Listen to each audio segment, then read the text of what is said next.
The company culture has always been, you make a mistake, you own it, and you find a way to fix it. I'm okay with mistakes. Now, if we're repeating the same mistakes over and over, we need to go and take a harder look at what's going on. Is there a process problem that we have? Do we have a people problem? But for the most part, it's constant experimentation, right? Small company, high risk. Hey, yeah, that sounds like it could work. Let's freaking do that, right? Oh shit, that didn't work.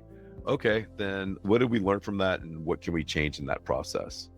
And that has been mostly our deal, because when I look at a resume, I don't care what college you went to. I don't care if you're a master's or a doctorate. What I care about is, am I getting a sense in that interview that you're going to be a culture fit and that you're going to be teachable? And are you going to be able to handle the kind of freedom that comes with a job like this? And not everybody can, because we're a completely remote company. Yeah. So there's KPIs that are involved on a weekly, quarterly basis. If people are making their weekly, quarterly KPIs, if I can't get a hold of one of my employees in the afternoon, I found out later they're taking a nap. I'm like, great. I'm glad you're taking a nap. Sounds like you needed it. So are you staying up late tonight to make up for that work? Absolutely. Okay, great. It really is a culture where everybody, in a sense, is like their own entrepreneur of their departments. We all come together, which creates its own challenges too, because sometimes we just don't agree, and sometimes somebody's got to say this is the way it's going to go. But yeah, that's basically the way it's been for the last 12 years.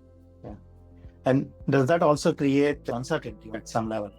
You have to have some level of uncertainty, the freedom to experiment and try and to come up with your own ideas. How do you deal with that, especially when it doesn't go well, right? Especially when there is financial stress or something happening in the industry? How do you deal with that internally, your own emotional? How do you make sure you are stable enough to not flip one side or the other and to have a calm head before making any decision? Gosh, that's a great question, man. I would say I've failed on that a lot. Just a couple of years ago, I made a knee-jerk reaction that really pissed off my executive team. And I had to come to grips with that, and I had to apologize, and I had to say, look, that was communicated poorly. I'm sorry. This is the reasons why I made that decision.